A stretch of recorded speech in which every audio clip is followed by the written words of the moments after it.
Olá, eu sou Luciene Gazeta e estamos aqui para o segundo episódio da série com os agroinfluencers. Hoje nós vamos receber a Eveline Alves da Priori Agro.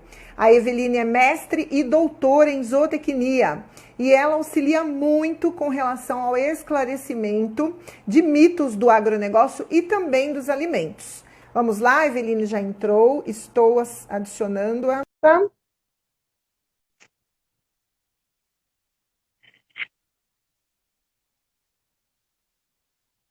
Deixa eu colocar um. Oi, Eveline. Bom Cheguei. dia. Bom Vamos dia. começar do zero. Vamos. Essas conexões são complicadas, né? Às vezes acontece de a gente ter essas dificuldades aí, as redes sociais, enfim. Mas Eu fiz vamos uns lá, que a gente testes, supera tudo. superamos. É que vai ser muito bom, então o negócio começa complicado, que daqui a pouco vai esquentar. Deixa eu... Isso aí. Você me ouve e me vê bem agora? Tô bem. Também desliguei outros equipamentos que estavam ligados aqui para garantir que a internet está focada só aqui no meu celular e tudo ótimo. Beleza. Obrigada. Bom, então, novamente, muito obrigada por você aceitar participar aqui comigo dessa série, né? E trazer aqui o seu conhecimento, dividir o seu conhecimento com a gente, né? Desses mitos absurdos que a gente vê todos os dias. Inclusive, ontem a gente estava conversando, né? E eu comentei com você que eu estava acompanhando um vídeo de um perfil que eu sigo no Instagram, muito famoso de economia, falando, digamos assim, que colocando aí mais um mito aí para as pessoas acreditarem, né? Mais uma informação não muito procedente. Então, é um trabalho muito árduo esse que você abraçou, e árduo e nobre. E você leva as informações para as pessoas de uma forma simples, clara e embasada, né? Então, assim, é muito bacana essa sua forma de abraçar a desmistificação dos mitos. Obrigada. É isso mesmo, Luciane. Como você disse, esse aí é o propósito, né, do Priori Agro, desmistificar todos esses absurdos aí que a gente vê no dia a dia sobre alimentos, sobre agronegócio. Cada dia é um mito novo que aparece, né? As pessoas sempre vêm com crenças, absurdos. Cada dia mais a gente vê a mídia também propagando essas informações que são falsas. E a gente tem que desmistificar. E a qualidade da informação é muito importante, né? Porque se eu começar a propagar informações que vêm da minha cabeça, eu também vou estar fazendo a mesma coisa que as outras pessoas estão fazendo, né? Propagando informações alheias, né? Sem embasamento. Então, o conteúdo do Priori Agro, ele é baseado em referências científicas, né? E isso suporta todas as informações que eu trago aí nos vídeos, nos posts, enfim, com o propósito de desmistificar de uma forma científica. Exatamente, assim, é interessante você citar essa questão do seu embasamento científico, porque o que a gente observa hoje? Muitas pessoas emitindo opiniões, e opiniões nem sempre é algo pessoal, né? Algo que a pessoa acha Exato. ou que a pessoa acredita. Não necessariamente as opiniões, elas têm uma fundamentação naquilo que a pessoa está falando. Então, é importante esse trabalho que você está trazendo de esclarecer, porque a população, que é para quem o seu trabalho se dirige, né, a sociedade, acaba acreditando nessas opiniões de pessoas famosas, de pessoas influentes pela figura Exatamente. que apresenta, né, um cantor, um ator, enfim. Ela é uma pessoa influente pelo nome dela, pela figura dela, mas não necessariamente ela emite opiniões que sejam embasadas cientificamente. E acabam confundindo as pessoas com relação a seriedade de todo um trabalho da cadeia alimentar, do agronegócio, e as pessoas acreditam nisso, e depois fica aqui um trabalho de bastidores para quem trabalha no agronegócio árduo, suado, né? Mais ainda Exatamente. para poder esclarecer as coisas erradas que são divulgadas por aí, né? Exatamente. O poder de influência, né, desses famosos, dessas pessoas que geralmente falam mal do agronegócio, é muito grande, né? Pessoas aí com mais de 40 milhões de seguidores, né? E que tem um poder aí de alcance muito grande também, né? Não só de influência. Então, assim, é difícil, é um trabalho de formiguinha, a gente vai aos poucos, né, construindo, estruturando essa pegada de desmistificar isso. E eu sempre falo, como muita gente vê a gente falar o contrário, né, as pessoas falarem o contrário do que eu falo, por exemplo, né, isso já ficou muito sedimentado e realmente virou mito, é difícil desmistificar, mas a gente está aqui batalhando, é um trabalho árduo de formiguinha e aos poucos a gente chega lá. A conta gotas. Bom, vamos lá. Primeiramente, eu quero agradecer a presença de todos. Estou vendo que a Marisa está aqui com a gente. Um beijo para a Marisa. Abraço, Marisa. Um beijo para a Carol. Não consigo ver todo mundo aqui. Luiz. Um beijo a todos. Peço a vocês que nos ajudem aqui na compartilhando essa live aí com um aviãozinho, mandando para os seus contatos, clicando no coraçãozinho, deixando seus comentários e participando com a gente. Muito obrigada pela audiência de todos. Bom, vamos lá. Vamos entender um pouquinho, então, quem é você, né, Eveline? Conta para nós aí, como que foi teu início da tua carreira, como você entrou com essa sua ideia, né, de desmistificar aí os erros, os equívocos do agro, como você criou o Priori Agro. Conta para nós como foi o início, né, da sua trajetória. Bom, começando lá desde o começo, né, meu pai sempre foi produtor rural, sempre esteve envolvido no agronegócio, então eu sempre tive afinidade, sempre vi o trabalho árduo, né, dos produtores rurais como um todo. Não é para amadores, né? Você acorda cedo, dorme tarde, intempéries climáticas, muito risco, e eu sempre vi isso no meu dia a dia, né? E aí quando eu fui escolher o curso, né, que eu queria cursar, eu já sabia que eu queria fazer alguma coisa relacionada a agronegócio, né?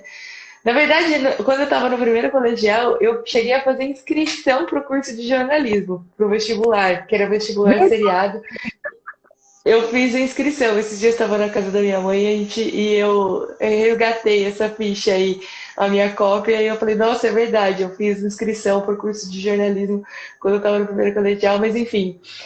Tinha muita afinidade com agronegócio e escolhi fazer zootecnia porque não queria nem agronomia, não queria veterinária, queria trabalhar com bicho, fui fazer zootecnia, fiz graduação na Unesp de Jaboticabal, me formei em 2010 e fui passar um período nos Estados Unidos, trabalhei na Universidade da Flórida por um ano, fiquei lá fazendo numa bolsa de apoio técnico, aí trabalhando com gado de corte. Voltei para o Brasil, iniciei meu mestrado na Universidade Federal de Lavras, trabalhando sempre com ruminantes e forragicultura. Terminei meu mestrado em 2013 e já engatei o doutorado lá mesmo, na Universidade Federal de Lavras. E no final do doutorado eu fui passar um tempo na Universidade do Wisconsin, nos Estados Unidos, onde eu fiquei também 8 meses. Voltei para o Brasil, mas durante essa minha estadia lá nos Estados Unidos pela segunda vez, eu percebi que a vida acadêmica já não fazia mais parte de mim, né? Eu não queria mais, não vislumbrava mais um cargo de professor ou pesquisador. O ritmo como as coisas acontecem na iniciativa pública, né, é mais lento, e eu sou uma pessoa mais dinâmica e gosto de ver as coisas acontecerem. E aí eu senti que eu estava na hora de eu ter uma experiência na iniciativa privada. Só que antes disso, eu pensei, eu já vinha na minha cabeça a ideia de construir algo digital. E aí eu falei assim, bom, eu quero criar algo que desmistifique o agronegócio, porque eu vejo muita gente falar mal e as coisas não são bem assim, né? Isso não está bem esclarecido para o público de fora do agro. Tem muita gente fazendo conteúdo técnico, né? Conteúdo para produtor rural e para técnicos do agronegócio, mas não tem ninguém falando de agro para o consumidor, né? Vamos conversar com essa turma. E aí, terminei meu doutorado, estava procurando emprego na iniciativa privada e fundei o Priori Agro em 2017, aí nessa época de desemprego, num formato de blog, onde o objetivo era escrever textos, publicar alguns textos e compartilhar isso nas redes sociais. 2 meses depois que eu criei o Priori Agro, eu fui contratada por uma empresa de nutrição animal, onde eu trabalhei por 2 anos. Só 2 meses de Priori Agro no começo? 2 meses, exclusivo de Priori Agro. É porque, assim, Luciana, eu sempre falo isso nas minhas lives. A gente não é criado para ser empreendedor, né? A gente é treinado para ser empregado de alguém. né? Exato. Então, assim, durante a vida toda, todo mundo sempre falou que eu precisava arrumar um emprego e não que eu podia ser dona do meu próprio negócio, né? É a cultura do Então, Brasil. exato, exato. Isso tem mudado, né, nos últimos anos, mas a gente ainda tem um caminho longo pela frente. E aí eu fui trabalhar, até porque eu sou apaixonada pela zootecnia, eu sou apaixonada por produção de ruminantes também. Eu me sinto muito conectada com esse negócio. Enfim, eu sou do mundo das vacas e dos bois. E aí eu fui trabalhar nessa empresa, que a Prioria ficou um pouco de lado nesse momento, né? Porque meu foco era trabalhar mais na empresa de nutrição animal, eu queria ter essa experiência realmente. Só que no começo de 2019, eu resolvi mudar o formato, né? Eu precisava ir para as mídias sociais no formato de canal, no formato de vídeo.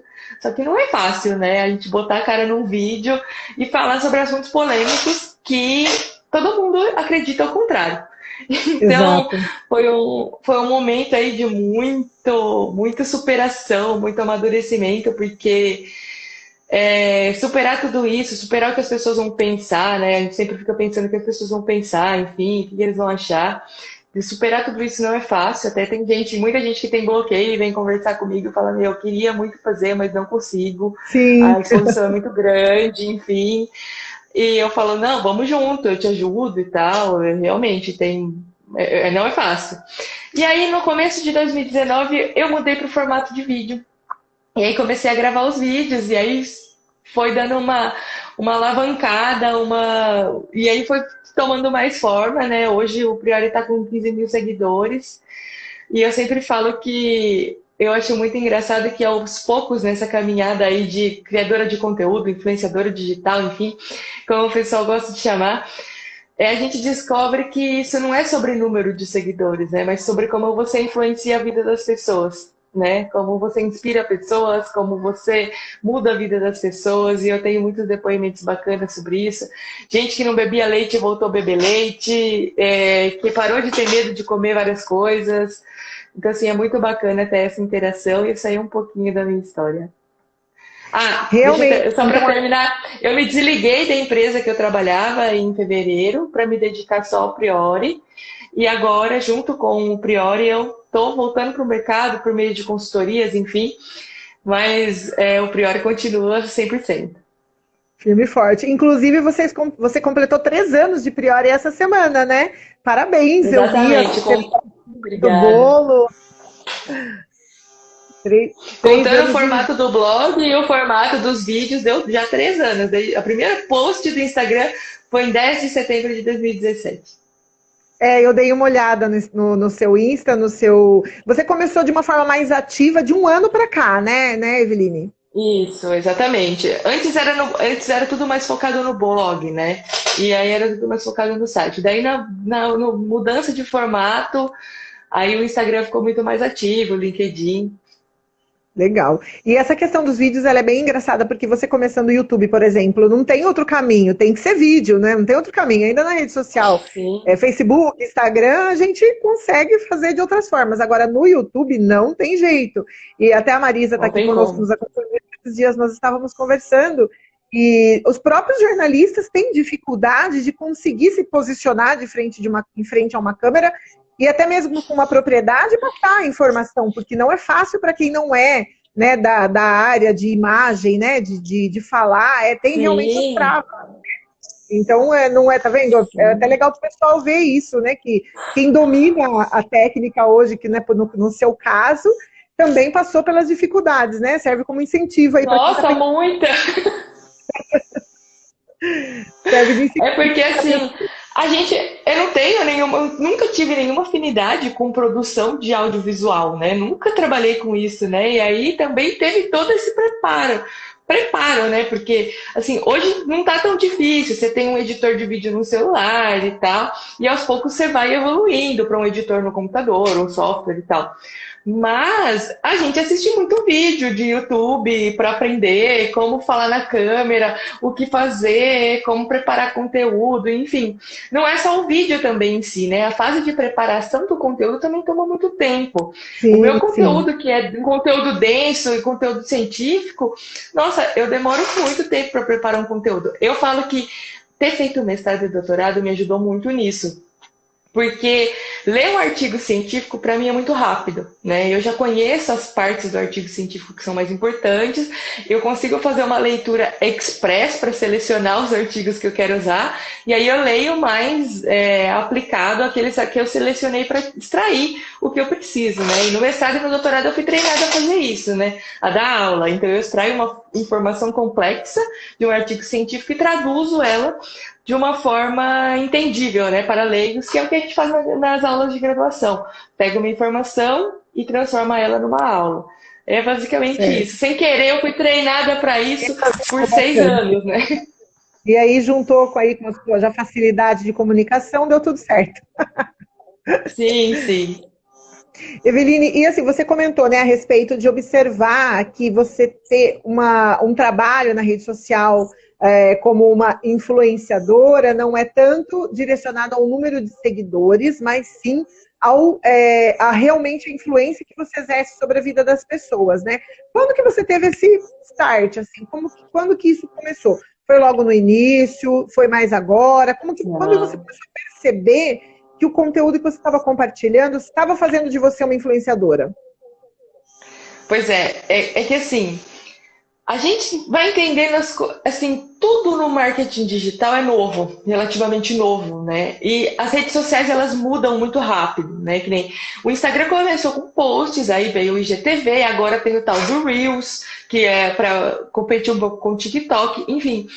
Vai se modificando, né? E você que trabalha nisso, você tem que ir aprendendo o que já foi entendido antes e entender o que vai acontecer depois. Assim, é um desafio assim absurdo. E aí você fica pensando que você está preso num algoritmo, né? Porque se o Instagram mudar um algoritmo, o YouTube mudar um algoritmo, você vai ter que mudar todo o seu trabalho, vai ter que reposicionar várias coisas, enfim. Então eu sempre falo que é o seguinte: se você ficar preso aos algoritmos, você está enrolado, né? Claro que você depende de curtidas, é claro que os compartilhamentos te ajudam, enfim, tem tudo. Não tem hipocrisia em dizer que isso é importante. Só que o importante é se você se fortalecer como marca, né? E como marca pessoal, como marca, enfim, de iniciativa privada. No caso do Priori Agro, a marca Priori Agro, a qual eu estou por trás. E eu identifiquei isso, que assim, você tem que ser a referência do negócio, né? E não ficar só dependendo dos algoritmos. Então você tem que fazer um trabalho de branding realmente ali, né? E eu fui identificando isso aos poucos. Eu acho que assim, no começo desse ano, antes de eu me desligar da empresa, foi quando veio esse negócio. Eu falei assim, olha como eu tô mudando a vida das pessoas.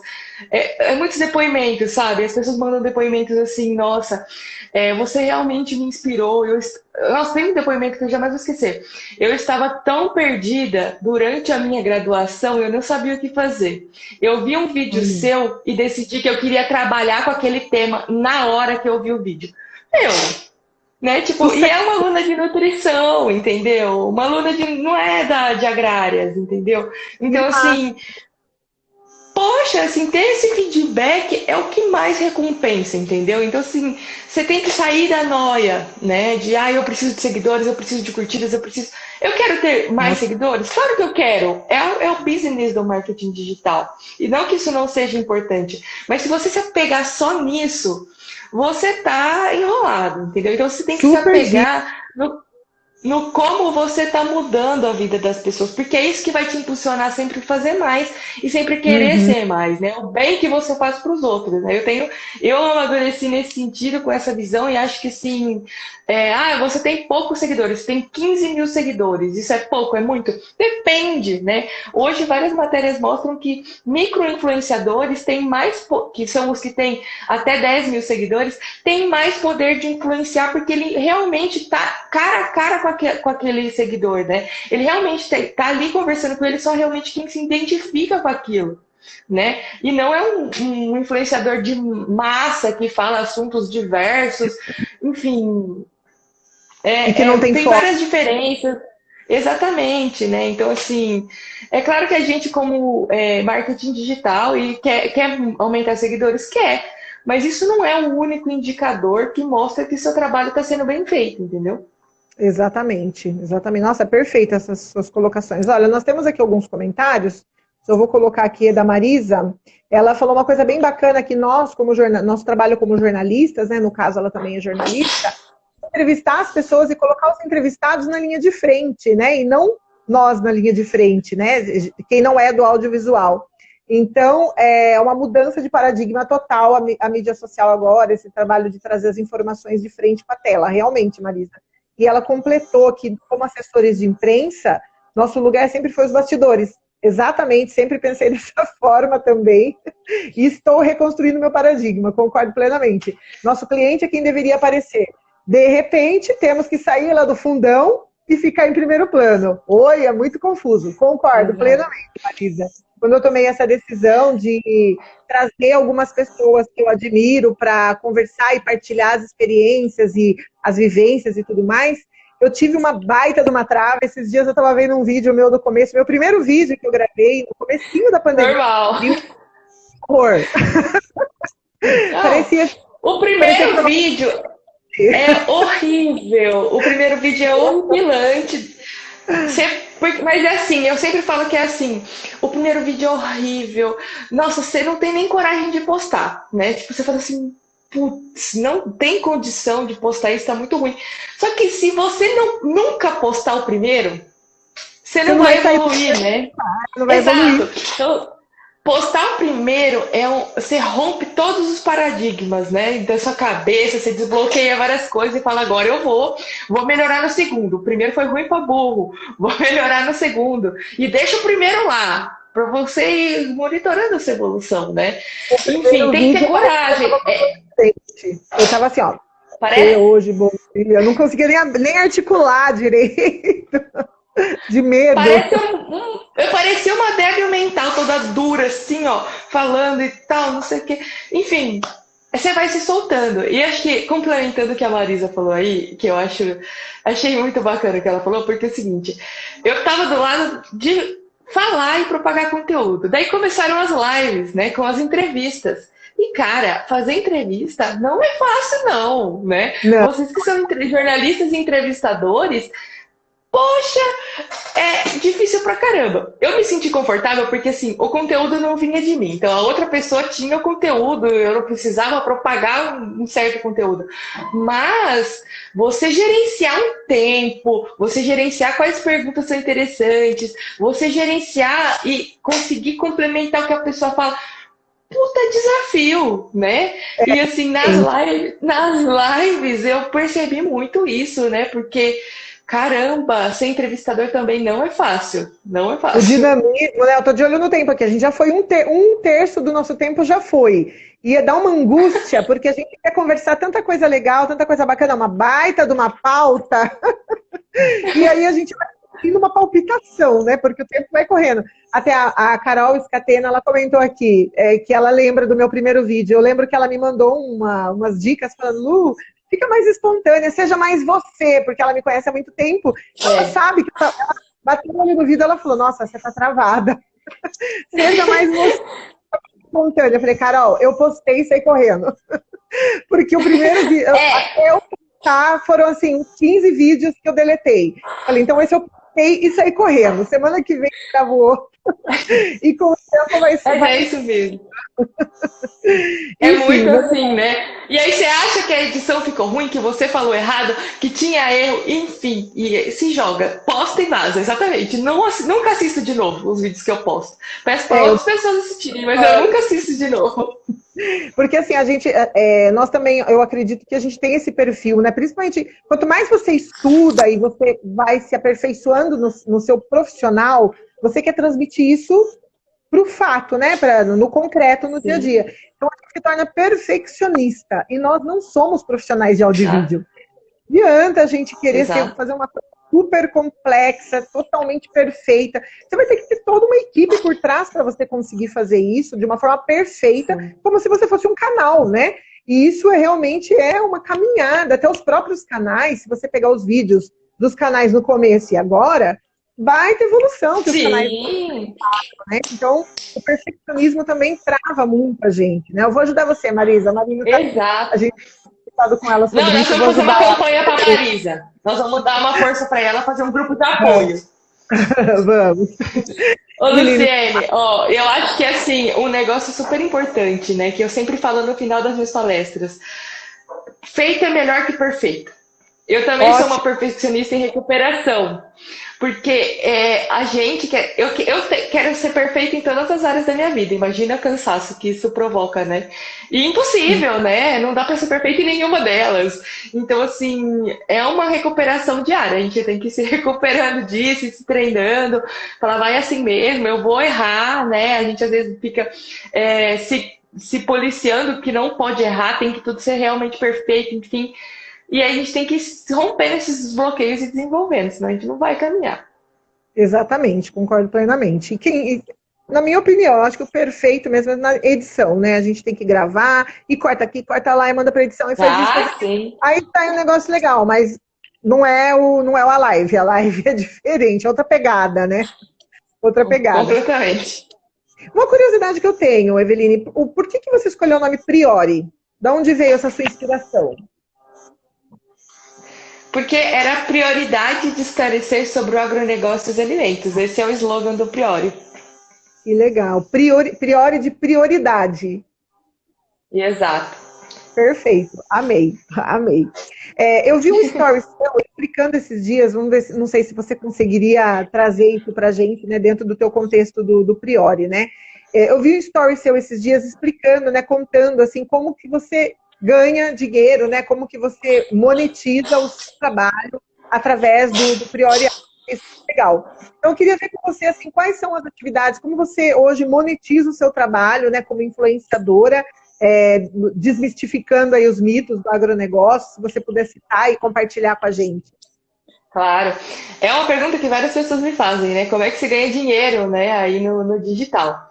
Enfim, o ProAgro é uma marca e eu cobro para fazer divulgação de marcas, dar palestras e fazer divulgação e participação de eventos, divulgação de eventos, enfim. É assim que o ProAgro ganha dinheiro. E também tem a parte das consultorias, consultoria a parte de nutrição animal, enfim. Mas o grosso é divulgação.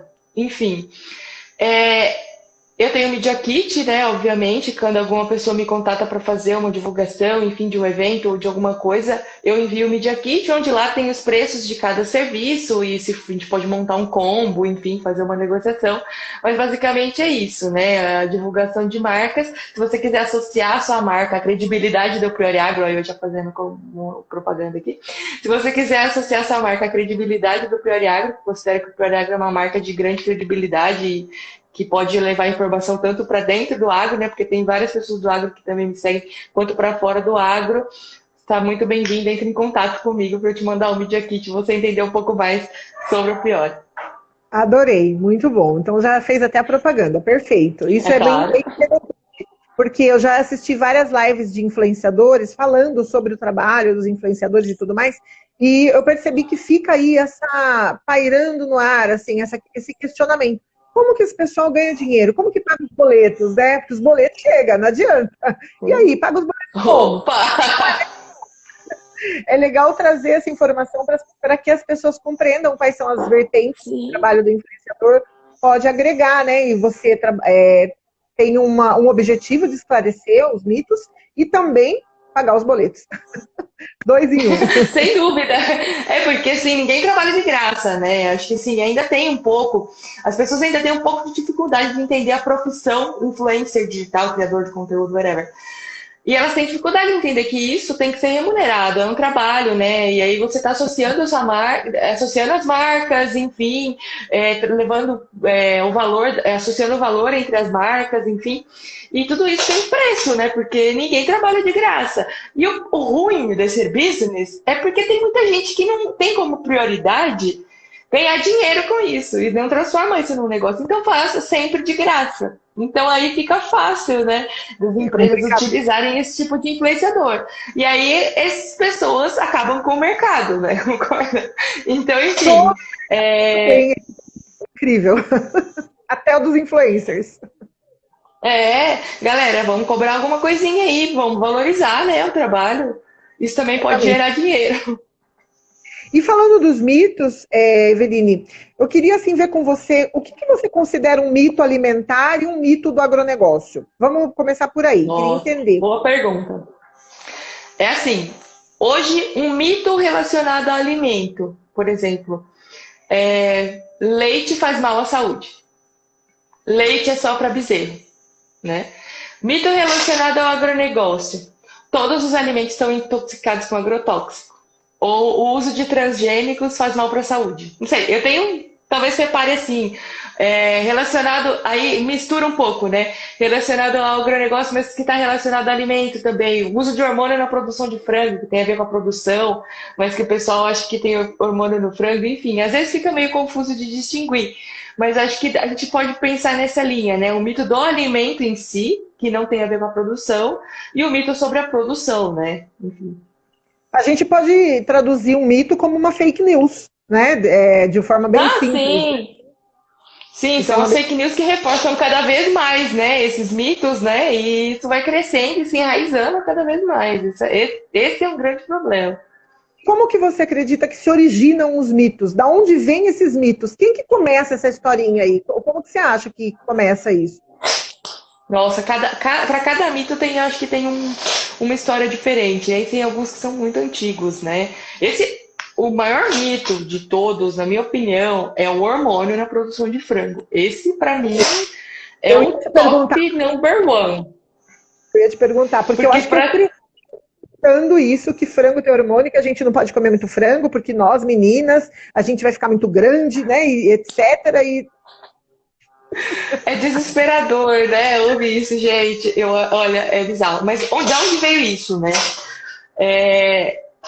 Nos Estados Unidos, o pessoal utiliza hormônio na produção de bovinos. E isso não é um grande problema, tem começado a ser um grande problema nos últimos anos, nos últimos 5, 10 anos.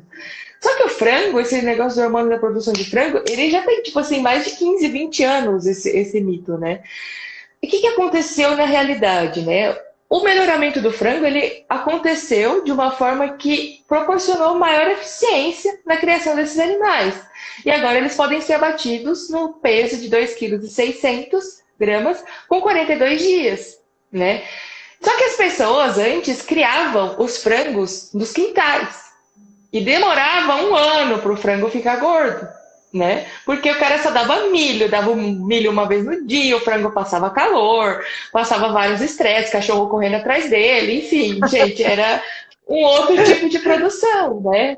E as pessoas, os mais antigos principalmente, as pessoas que não têm muito conhecimento sobre produção animal, elas acham que é impossível você produzir um frango em 42 dias, porque antigamente, olha o tanto que demorava. Então, assim, quando foi divulgada esse dado aí de que o frango é abatido com 42 dias, mas como faz para crescer tão rápido? E a primeira coisa que as pessoas pensaram foi hormônio, né? Porque o que faz crescer? Hormônio, para crescer rápido eu tenho que tomar hormônio. Acho que associaram também com a questão desses caras bombados aí de academia, né? Porque a gente, querendo ou não, aumentou a quantidade de carne no frango com melhoramento genético também. Hoje o peito do frango é muito maior do que era antigamente. Então eu acho que, sim, teve essa associação, né? Tem esse uso de hormônio na produção de carne dos Estados Unidos, que dá uma acelerada na deposição de carne dos bovinos. Então, assim, pode ter sido a gente acredita que pode ter sido essa a origem do mito, né? Mas é porque as pessoas acabaram acreditando que e assim, tem outra linha de pensamento que eu também uso, que é o seguinte. Hoje a gente usa alguns antibióticos na produção de frangos e suínos que são chamados de melhorador de desempenho. Eles não são usados de forma terapêutica, são usados de forma... esqueci o nome agora, mas eles são incluídos na ração e chamam melhoradores de desempenho. E aí as pessoas acham que é hormônio que estão colocando na ração, né? Esse pode ser uma das raízes do mito, uma das raízes dos mitos também. Então, assim, tem muita coisa que está envolvida, mas acho que o uso dessa palavra melhorador de desempenho levou também a essa tendência as pessoas a pensarem que era hormônio. Eu já escutei falar, olha só, Uma amiga minha postou um vídeo meu, né, no canal dela, né, que é um YouTube de Santa Catarina super visualizado. E olha o comentário do rapaz, né? Ele falou: eu trabalho na fábrica de ração e sou eu que coloco o hormônio dentro da Ai, fábrica, né? Dentro da ração. Daí eu falei assim: meu Deus, olha isso, o cara tá fazendo o negócio e não sabe o que tá fazendo, né? Olha só como as empresas têm que se atentar a isso também. Daí eu falei assim: como é que. Aí eu fui falar com o cara, né? Eu falei: meu Deus, né? Olha o nível do negócio. Aí eu falei assim: como é que chama o produto que você tá pondo lá dentro? Daí ele me falou. Daí eu falei assim, não, isso aí não é hormônio, isso aí é melhorador de desempenho e tal. Então, assim, olha que engraçado, né? Da onde vem os mitos, né? Ele falou, eu coloco o hormônio dentro da ração. Eu falei, impossível, pera, porque eu trabalhei já em empresa de nutrição animal, eu conheço de nutrição animal, e assim, mesmo que você der na comida, ele não vai funcionar, né? E se você teria que injetar a cada 90 minutos em cada frango para fazer efeito, né? Um hormônio sintético. E impossível, um galpão de frango tem 30 mil frangos. Como é que você injeta em um frango por vez a cada 90 minutos? Né? É impossível. O Brasil bateu 5,4 milhões de frangos, bilhões de frango em 2018. E assim, é desesperador ver de onde as coisas vêm, né? Assim, como você falou, é importante a gente entender. Mas tem assim, infinitas crenças que as pessoas colocam na cabeça dela. Mais ou menos eu entendo que o mito do hormônio no frango veio da roça, né? O pessoal que tinha lá o franguinho no quintal e de repente recebe aquele baita frango. Ué, esse aqui tem hormônio, não é possível, eu crio frango, o frango não fica desse tamanho, né? Exato. Porque no Brasil a gente tem muita roça, então é fácil, né? Um rádio peão fácil aí de surgir um mito desse, Nossa, né? exato. Fácil. E aí, as empresas também, a gente vê aí, até eu como assessora de comunicação, vejo aí até uma necessidade de um treinamento de comunicação dentro das empresas para que os funcionários compreendam o que eles estão fazendo. O que eles estão fazendo lá dentro? Exato. Batendo cartão? O que é aquilo que eles estão manipulando? O que é aquilo que eles estão fazendo? Para que eles próprios não levem para fora, não levem para casa, para o almoço, né? Para a mesa do almoço, tá vendo esse frango aí? Eu que coloco hormônio nele, viu? Então, não, é desse nível, é desesperador, exatamente. Tem que fazer uma conscientização dentro das empresas que produzem, né? E assim, só para deixar bem claro, pessoal, não existe hormônio na produção de frango, né? O que aconteceu ao longo dos anos foi melhoramento genético, nutrição e ambiência. Hoje você vai num galpão de frango, você tem a temperatura certa que o frango tem que estar, quantidade de luz, tudo para dar a ótima condição para o frango se desenvolver, que é muito diferente de um cachorro correndo atrás dele durante o dia. Então ele se torna muito mais eficiente, né? Enfim, minimizamos o estresse, melhoramos a eficiência por meio do melhoramento genético e da nutrição. Hoje, para cada fase de desenvolvimento do frango, tem uma dieta específica. Então, hoje está muito afinado isso já. E com o tempo passando, novas pesquisas ainda vêm sendo feitas e a gente ainda está descobrindo mais coisas para melhorar isso ainda mais. Então, assim, pode ser que, quem sabe, a gente abata o frango ainda com menos dias daqui, sei lá, 10 anos. Então, assim, você já respondeu a pergunta da Marisa, porque mesmo após a explicação, ainda ficou uma certa dúvida, né? Até porque nós não somos da técnicas, né, zootécnicas, né? Ela ainda colocou, mas enfim, usa hormônio no frango ou não? Aí o Everton respondeu que não há uso de hormônio nos franguinhos, e sim manejo mais eficiente. E aí, ela ainda complementou, traduz melhorador de desempenho. Acho assim, eu tenho trazido as lives de uma forma mais simples, assim, sem entrar muito na parte técnica. Mas, de repente, é interessante, como esse é um mito muito forte, a gente enraizado, o que é um melhorador de desempenho? Quem sabe isso seja importante para até mesmo criar argumentação nas pessoas que vão assistir a live depois e vão compreender, para poder ajudar a gente a desmistificar essa questão do hormônio, né? Então, explica para nós o que é um melhorador de desempenho. Vou explicar e fazer uma analogia com nós humanos, né? Hoje, a gente come, e se nós comermos alguma coisa contaminada, por exemplo, nós vamos ter diarreia, ok? Ou se a gente comer alguma coisa que não tá legal, passado, nós vamos ter diarreia. Nos frangos e nos suínos acontece a mesma coisa, ok? Só que não é a mãe deles que faz a comida deles todo dia, entendeu?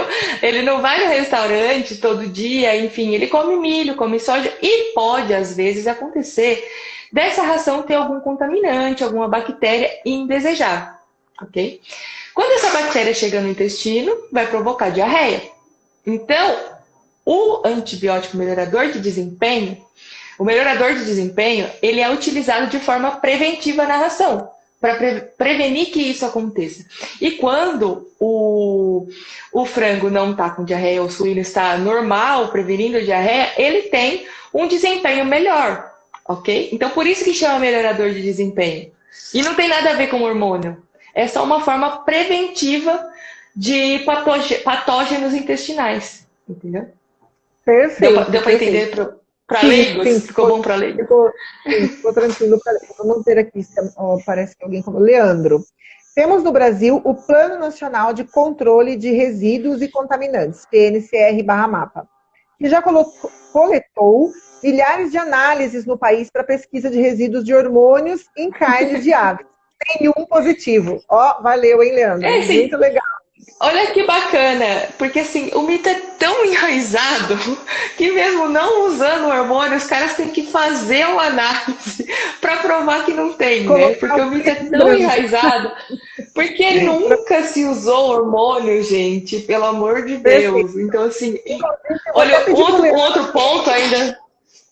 Só para a gente não perder esse raciocínio, eu vou pedir para o Leandro me mandar exatamente esse comentário. Leandro, manda para mim depois no privado, que eu vou citar esse estudo na hora que eu for escrever sobre a live com a Eveline. Eu achei bem legal, né? Porque é um grande do mito. Vamos aproveitar esse gancho para desmistificar isso aí, né? Voltando, Eveline. E aí falando aí, a Marisa perguntou aí, aproveitando a pergunta dela, se é probiótico. Não, probiótico é diferente. Probiótico pode ser... O que vem acontecendo nos últimos anos, né? A gente está vendo aí que o uso indiscriminado de antibióticos tem provocado resistência por parte de algumas bactérias. Então, estão se desenvolvendo algumas superbactérias, né? E se diz uma pesquisa da Organização Mundial da Saúde que em 2050 vai morrer mais gente de superbactéria do que de câncer. Uau. Então, isso. E aí sempre novos antibióticos mais potentes têm que ser desenvolvidos para a gente combater essas superbactérias. E assim, a velocidade de desenvolvimento do antibiótico, ela não vai na velocidade do desenvolvimento das superbactérias. Então, assim, a gente tem que prevenir o uso de superbactérias. E quem está sendo o grande culpado disso? A produção animal. Ah, sério. Enfim, claro que nós temos uma parcela de culpa aí do uso desses antibióticos indiscriminado. A gente usa com receituário veterinário, a gente faz tudo isso de forma regularizada. Hoje o MAPA fiscaliza muito isso, mas existe uma tendência de redução de uso de antibióticos da produção animal. E então aí a gente está tirando o antibiótico. Para tirar o antibiótico aí como uso de melhorador de desempenho, a gente tem que ter uma biosseguridade assim absurda, né? Porque não pode entrar nenhuma bactéria contaminante. Você imagina um galpão de aves, um galpão de suínos, que assim, tem que ser extremamente limpo, e a gente vem vindo nessa mudança, né? Há um tempo, né, melhorando, conscientizando o produtor de todo esse cuidado que ele tem que ter, mas não dá para ser perfeito ainda. Então, os probióticos vêm para ajudar a substituir o uso de antibióticos. O que é um probiótico? É uma bactéria boa que coloniza o intestino do humano, do frango ou do suíno, né? Tanto faz. Depois que eu comecei a estudar mais sobre frangos e suínos, entendi que a gente tem muita coisa em semelhança. E aí ele coloniza e previne o desenvolvimento de bactérias indesejáveis. Então ele meio que dá uma controlada na população lá no intestino grosso, né, da gente ou dos animais, e impede que esses animais fiquem doentes, assim, a grosso modo falando. Que perfeito. E aí, o que tem acontecido nos últimos anos, né? Devido a essa... A gente começa de novo já, tá? A gente sai e volta. Que não vai dar tempo de falar tudo. Puxa vida! Eu tô vendo aqui que já tá tarde, mas assim, a gente sai e volta que a prosa tá boa. E aí, a parte regulatória, o MAPA, a Organização Mundial da Saúde, está cada vez retirando, né, esses antibióticos, o uso desses antibióticos na produção animal. E assim, eu tenho uma coisa que eu penso muito, é que assim, a culpa é nossa, né? O pessoal está dizendo sempre que a culpa é da produção animal, que usa antibiótico, enfim. Só que se a gente parar para pensar, até em 2011, a gente ia na farmácia e comprava qualquer antibiótico, né? Sem receita. Então, a gente tomou muito antibiótico sem, sim, discriminadamente, né? Precisava de uma azitromicina para dor de garganta de uma criança, você ia lá e comprava. Não precisava de receita. E assim, antibiótico é uma coisa séria, né? Você tem que tomar todos os dias, aquela prescrição toda complexa, enfim. E assim, não é brincadeira. E muita gente ainda não leva a sério, mas antibiótico é coisa séria, né? A gente pode desenvolver superbactérias. Enfim, e a tendência é que a gente reduza o uso de antibióticos aí na produção animal e melhore mais as nossas características de biosseguridade, manejo, enfim. Perfeito, excelente. Às vezes eu vejo assim, né? Eu pensei a princípio em não entrar nas lives em assuntos muito técnicos, mas é importante esse embasamento, né, Eveline, para que as pessoas tenham realmente a segurança do que o que a gente está falando. Não é um discurso para convencer a pessoa, né? Mas que realmente tem um estudo e tem um embasamento científico por trás disso, né?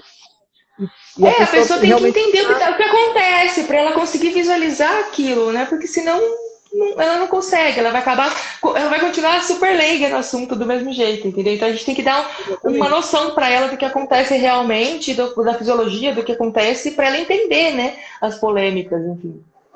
Perfeito. Quero aproveitar só abrindo um parênteses, mandar um abraço para a Alessandra, ela está acompanhando a gente, Alessandra Decicino. Um beijão, Ale, obrigada pela disponibilidade e a todos que estão aqui conosco nos acompanhando. Se vocês puderem encaminhar aí para o pessoal aí no aviãozinho, na sua lista de contato, nos ajudar a desmistificar aí esses absurdos do agronegócio, é legal. Bom, Eveline, sabe o que eu queria te perguntar? Essa questão do mito do frango, ele é um mito alimentar, porque muitas pessoas deixam de consumir o frango por medo da questão do hormônio, porém ele também é um mito do agronegócio. Mas o que nós podemos dizer que seja um mito do agronegócio especificamente? O que você considera assim, que é genuinamente um mito do agronegócio e que hoje está forte aí, prejudicando o segmento? Relacionado só à produção, eu acho que desmatamento, né? Aí vai para o meio ambiente um pouco também. Mas a questão do desmatamento é um mito bem focado em produção, né? Que está bem focado em campo, né? Não está focado só em alimento. O pessoal culpa muito a carne, né? E já associa isso à carne. Mas o desmatamento é um dos aspectos que vem pegando na parte de produção. E aí, já para esclarecer, aproveitando o ensejo, nós temos agricultores que desmatam? Temos. Né? Só que eles representam quantos por cento, né, dos produtores rurais do Brasil, né? De acordo com o CAR, né, dados do CAR recente, 5%, né, de produtores rurais que estão aí envolvidos com desmatamento. Só que os outros 95% estão preservando dentro da propriedade, né? Hoje, no Sudeste, 20% da área da propriedade tem que estar preservada com vegetação nativa. Na Amazônia, esse número chega a 80%. Então, você imagina você ter uma casa de 10 quartos e não poder usar 8, né?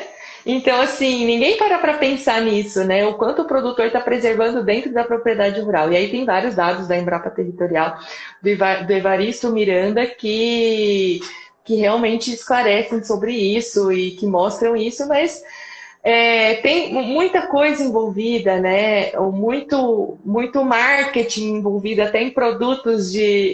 Eu dou muita risada. Tem muitos produtos baseados em plantas, né? Que são meio aversos à carne, que se aproveitam desse marketing negativo relacionando a pecuária com desmatamento para promover os seus produtos, né? Então, assim, sempre tem algum dinheiro envolvido, pessoal. Assim, a gente tem que entender qual que é a verdade, quais são os números reais, né? E aí a gente tem que ir para fatos baseados em referências científicas e números oficiais, né? Que a gente tem os órgãos públicos aí com números oficiais, e tem até os órgãos que conflitam entre si, né? Com alguns números, tem conceitos diferentes, aí você tem que entender tudo que está por trás daquele número, também é complicado. E esse é o trabalho aí do Prioriário.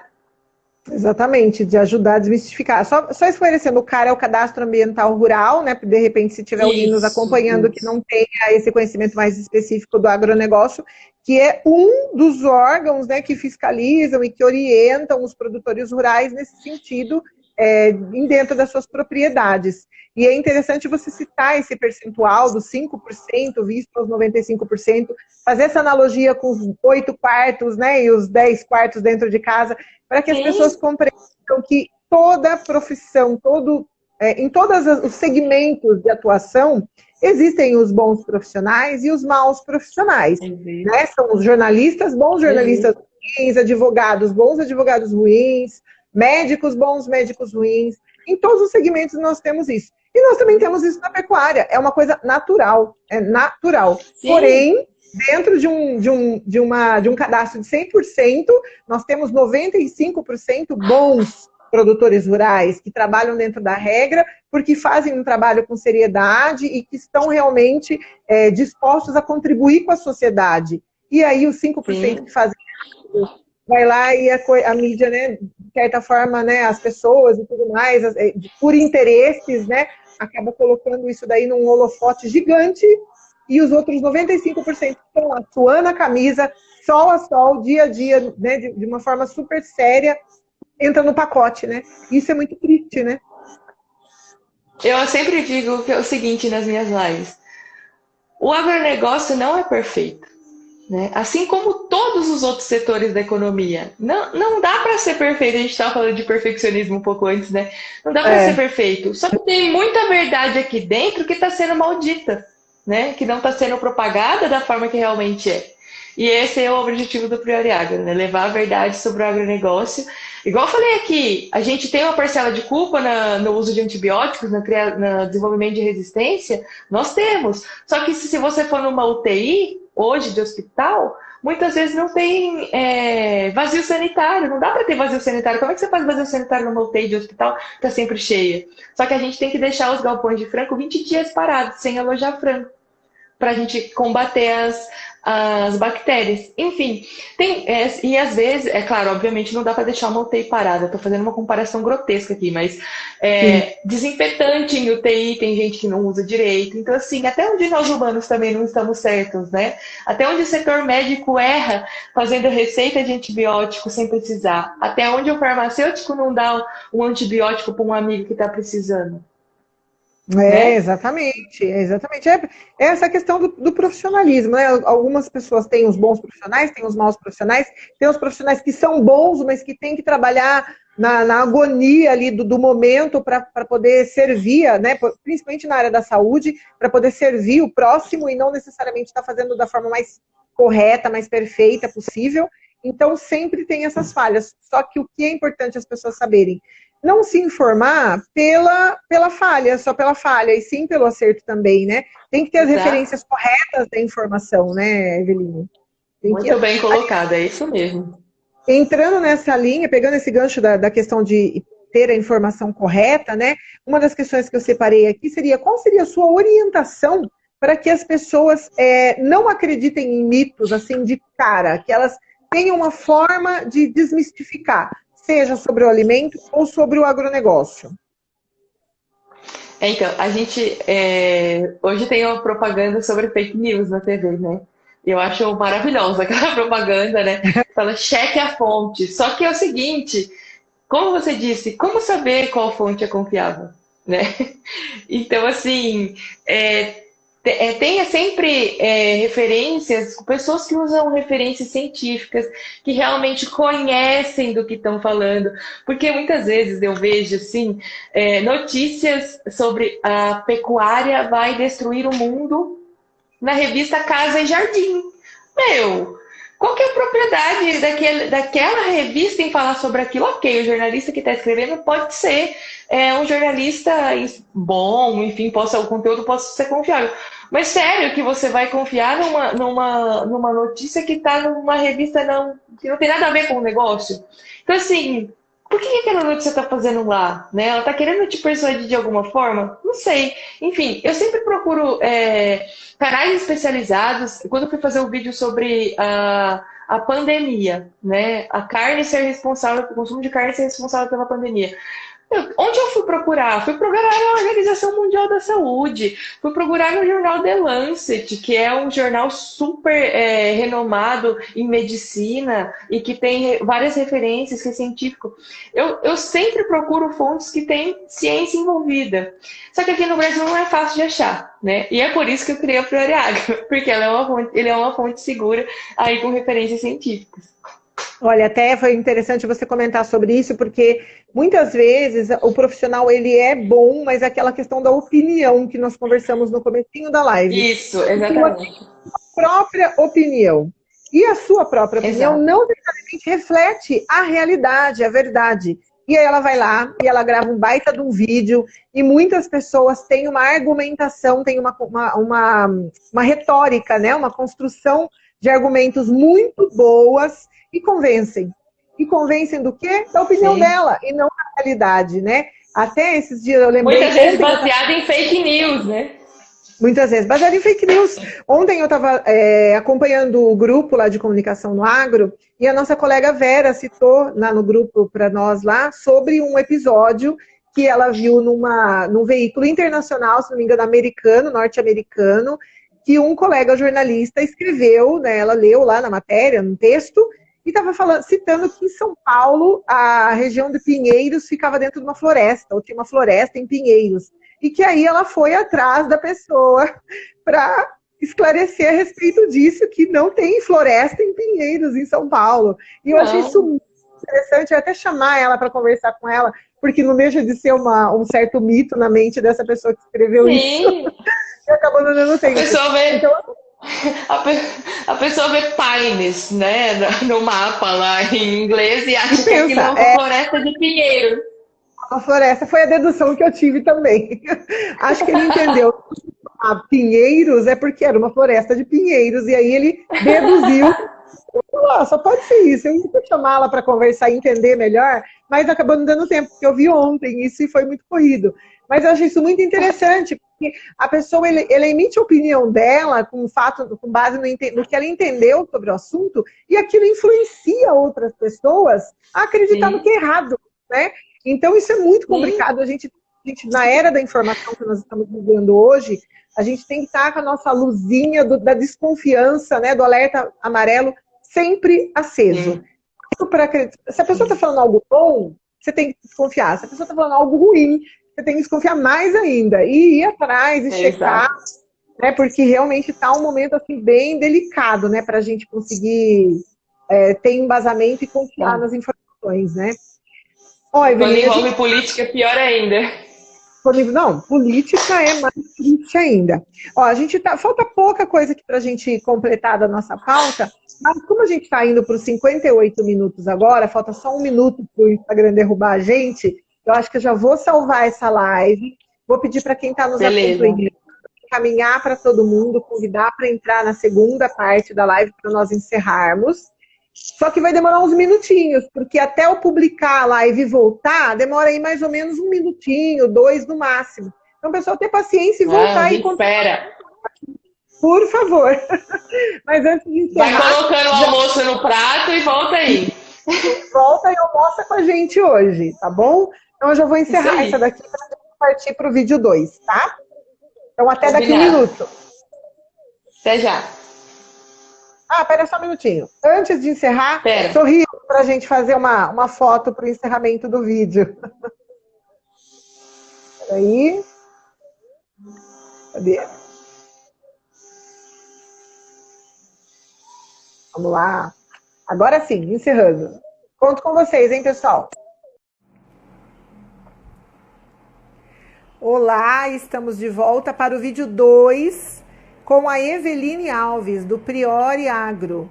O assunto tá bom, o papo tá rolando super bem e nós estamos aqui para dar andamento, porque não deu tempo de concluir no primeiro vídeo, então nós vamos concluir o nosso papo agora no vídeo 2. Eu sou Luciene Gazeta, jornalista, Relações Públicas, e estou aqui para bater um papo com os agroinfluenciadores. Vamos lá.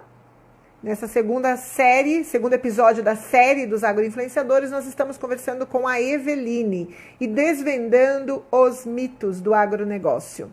A Eveline está trazendo informações muito bacanas para nós aqui. Aliás, informações fundamentais. Voltamos! Voltamos! Achei que meu fone ia dar um problema aqui, mas deu tudo certo.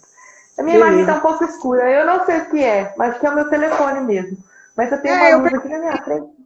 Na hora que eu fiz o print, então eu tentei arrumar. Não sei se você viu, eu achei também um pouquinho escura. Mas tudo bem, tá dando... o que está acontecendo. Tá dando para te enxergar? Eu tô com uma luz aqui na minha frente, mas...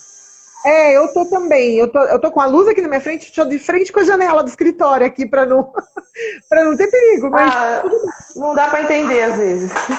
Não, tá dando para te ver perfeitamente, te ouvir perfeitamente, então tranquilo, vou tocar o barco aqui.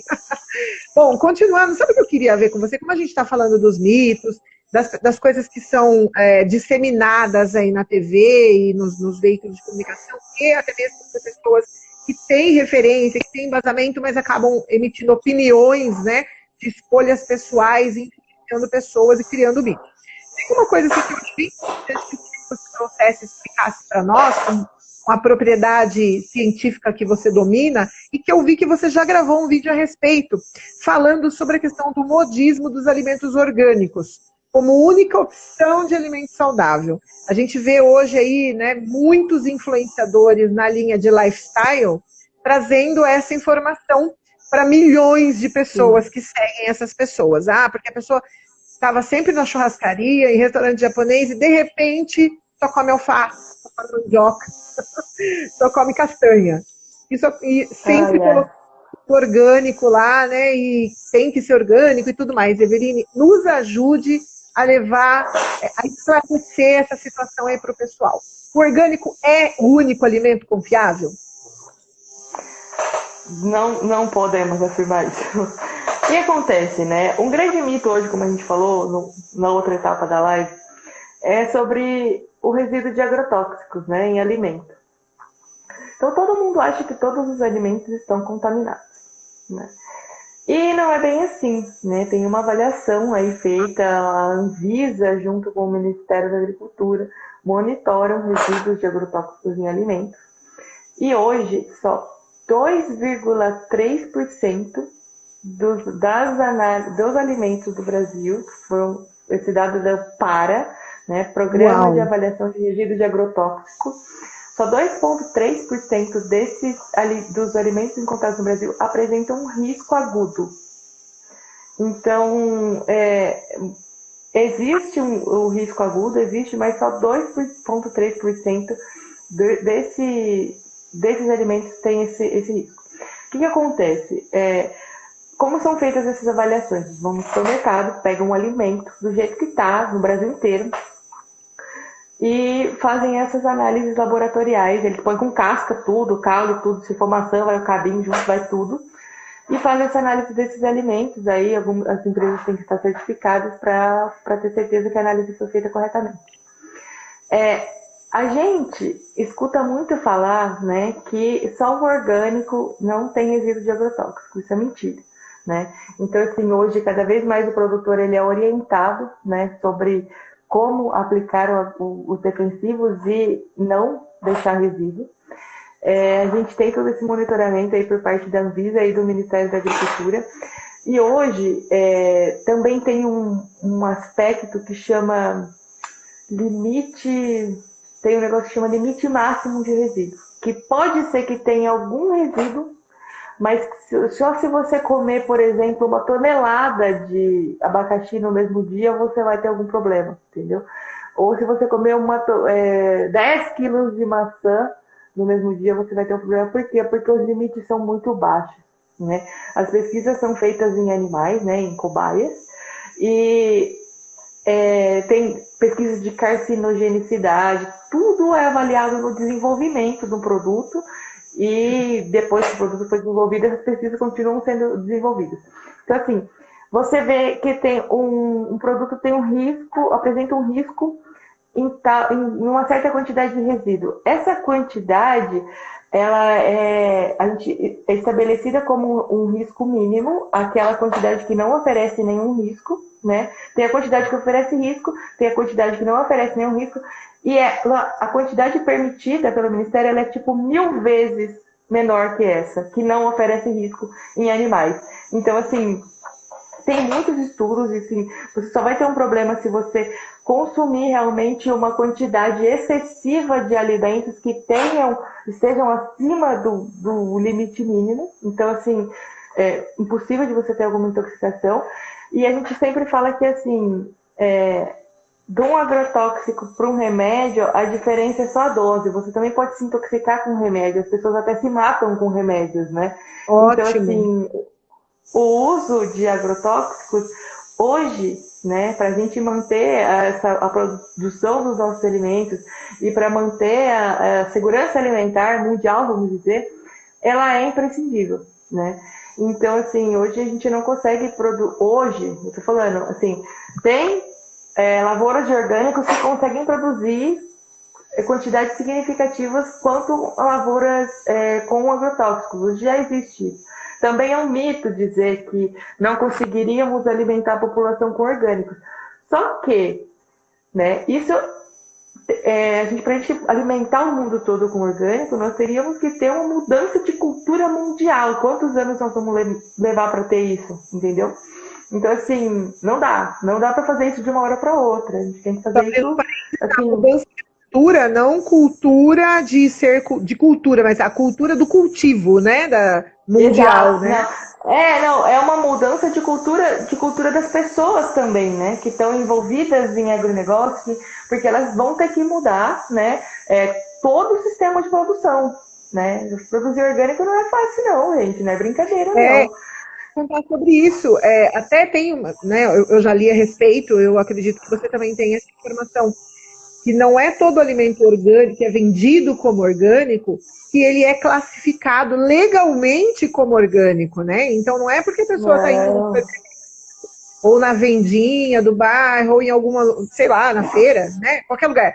E comprando lá o alface, a verdura, o legume lá como orgânico, uma plaquinha de orgânico, que aquele alimento é de fato orgânico, porque existe um procedimento que é super rigoroso para encaixar o alimento como orgânico, né, Eveline? Tem que ter a certificação, né? Hoje tem órgãos certificadores de orgânico, então você tem que ter a certificação do orgânico, né?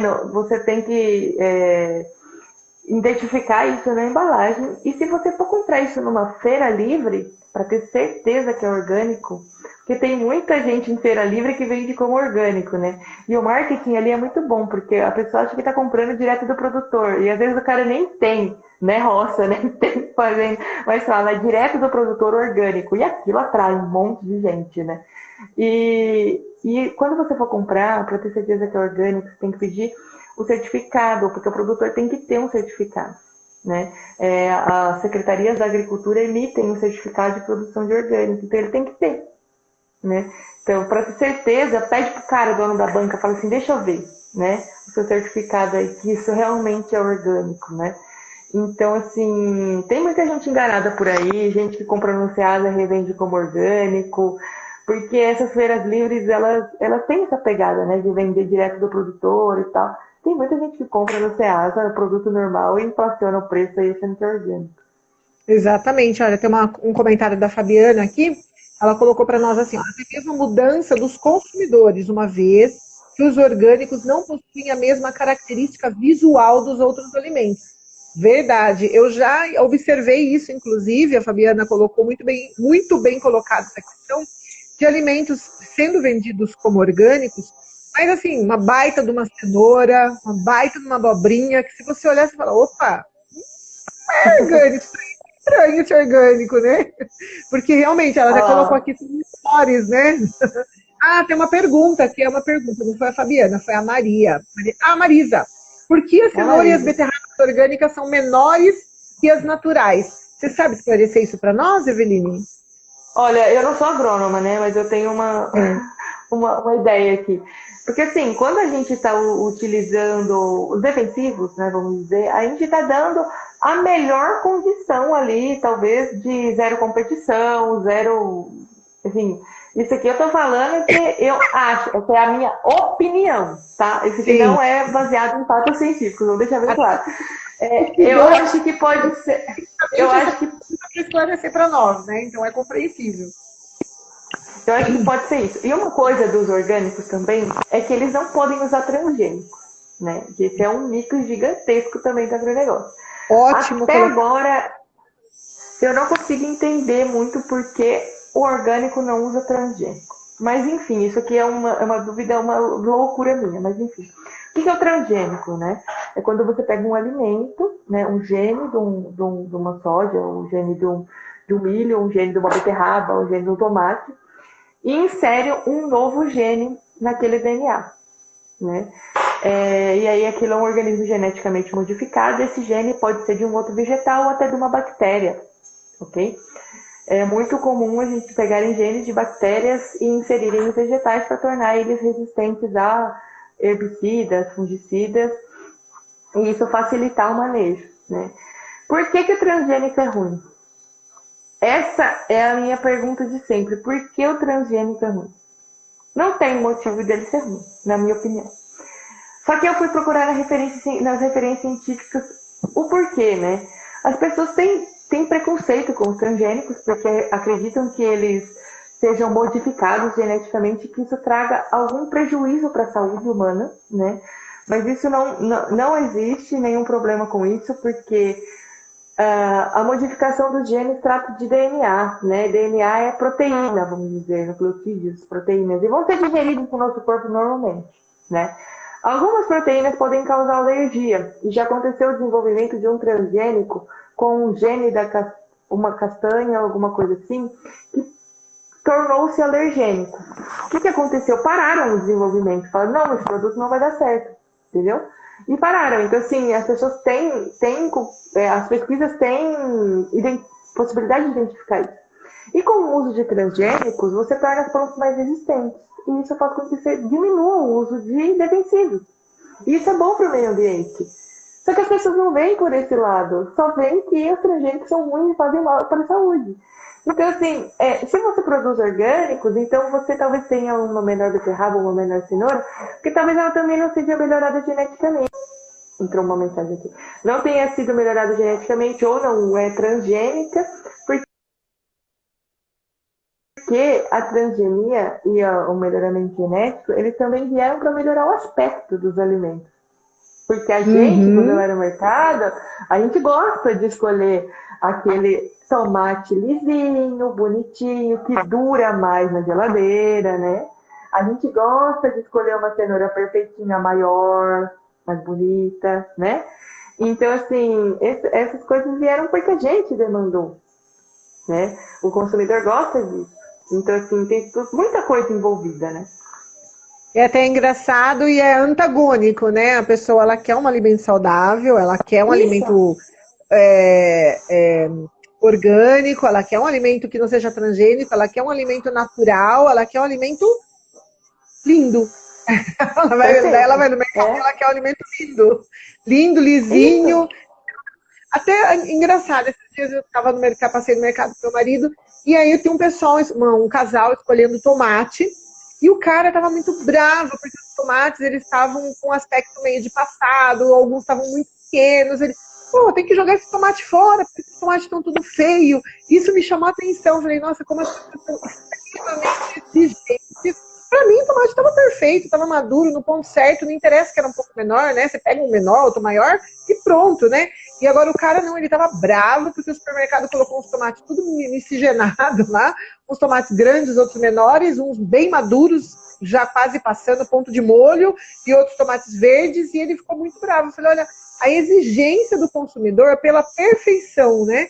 E aí o agronegócio pode ser perfeito. E aí, se a banca de frutas não estiver organizada, e verduras e legumes, né? Meu Deus, onde já se viu essa bagunça? Claro que isso tem muito mais a ver com varejista, mas vai desde o alimento, vai toda a apresentação do negócio influencia na venda, né? Então, o varejista tem que ter toda a banca de legumes e verduras e tudo organizado, e o alimento ainda tem que estar em perfeito estado. Exato. Porque senão reduz a venda, porque a dona de casa para de ir no mercado bagunçado que só tem tomate amassado. É verdade. É verdade. Pior que é verdade. A E ainda tem um a detalhe. profissão dona de casa é super exigente. A profissão dona de casa, né? Todo mundo, né? Na verdade, mas a dona de casa que usa aquilo para agradar os filhos, que quer entregar sempre a melhor comida, o melhor alimento para os maridos, que aquela é a função dela como, né, dona do lar, enfim, responsável pela alimentação e tal. Ela é super conectada com isso. E ela é a pessoa que escolhe os alimentos na banca do supermercado. Né? Não só ela, né? Mas ela é um dos clientes aí que eu estou dando como exemplo. A gente está esquecendo de um adendo ainda, e super importante e fator decisivo aí no processo de compra. O alimento tem que estar lindo, perfeito, casquinha lisinha, grande, apresentável, organizado e preço bom. Barato. Exatamente, que foi o vídeo de ontem, né? Que tá todo mundo se assustando com os preços de vários alimentos aí no Brasil, né? Gancho da atualidade, né? Da disparada do preço dos alimentos. E você tá com informação na ponta da língua, né, Eveline, para partilhar com a gente, né? Então, eu ontem postei um vídeo aí, para quem não viu, falando sobre os motivos da alta aí dos alimentos, né? A gente teve aí a alta dos combustíveis, que impactou aí na logística e distribuição dos alimentos. A gente teve a China, né, demandando bastante alimento aí depois desse break da pandemia aí, importação de muito de carnes, soja, milho. Então, assim, tem bastante coisa saindo do país. O dólar está alto, né? Isso torna os produtos brasileiros mais atrativos no mercado mundial. O poder de compra dos nossos clientes lá fora aumenta, né? Isso foi uma das coisas que aconteceu com o arroz, que está todo mundo indignado, onde já se viu o preço do arroz nas alturas, né? Subiu acho que 40% do início do ano até agora. E isso aconteceu porque mercados como Venezuela, outros países da América Latina acabaram comprando mais do Brasil, porque o dólar estava favorável para eles, né? E aí a gente teve uma redução da oferta interna, né, do produto. Então, assim, saiu muito arroz, nós diminuímos a oferta no Brasil, o povo continuou a comer. Então, é aquela lei da oferta e procura, né? Quando a procura está alta, o preço sobe. E isso foi o que aconteceu. Eu só acho engraçado, Luciane, que assim, todo mundo fica indignado quando um alimento sobe, né? Mas ninguém para pensar que muitas vezes o produtor tem prejuízo lá na lavoura absurdo, né?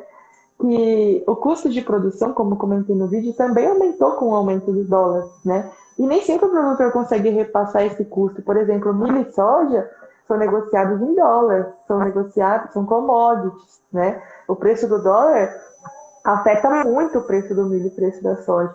Então, o cara que está produzindo frango, boi, suíno, todas as proteínas animais, ele está comprando milho e soja para dar para os bichos com a alta do dólar. Isso também está impactando o lucro do produtor. Só que ninguém enxerga isso, todo mundo só enxerga aqui. O preço do arroz está alto e onde já se viu, né? E quantas vezes aquele cara que está ganhando dinheiro com arroz agora, quantos anos para trás ele teve prejuízo? Né? Exatamente. Quantas vezes ele nem colheu, às vezes, muitas vezes o meu pai produziu por muito tempo cebola. Muitas vezes o preço estava tão baixo que ele gradeava a cebola. E cebola, tipo, tem um custo super alto de produção, semente caríssimo. Então, assim, todo mundo só vê a alta, né? O alimento subiu, o alimento tá caro. Olha onde já se viu o preço do arroz chegar a esse ponto, enfim. E ninguém vê, né, que lá atrás tem alguém que precisa ganhar dinheiro com isso, que já sofreu em anos anteriores, né, com outros fatores aí.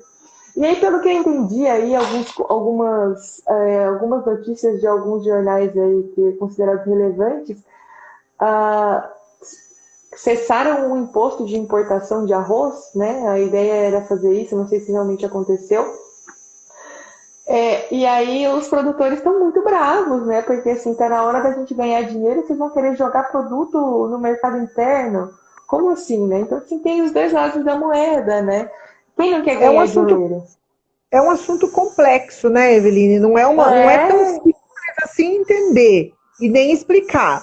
Por outro lado, o que eu vejo, no meu ponto de vista, assim, até como jornalista, analisando um pouco, é interessante porque tudo isso faz com que as pessoas entendam, o consumidor entenda, ou seja, a população entenda que o arroz não nasce na prateleira.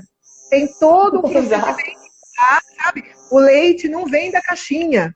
Tem todo um procedimento atrás, né? Toda uma cadeia atrás. Isso complexíssimo.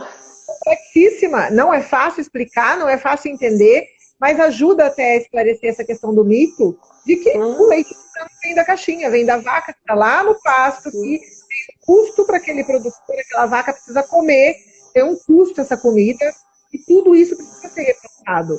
Alguém vai pagar essa conta.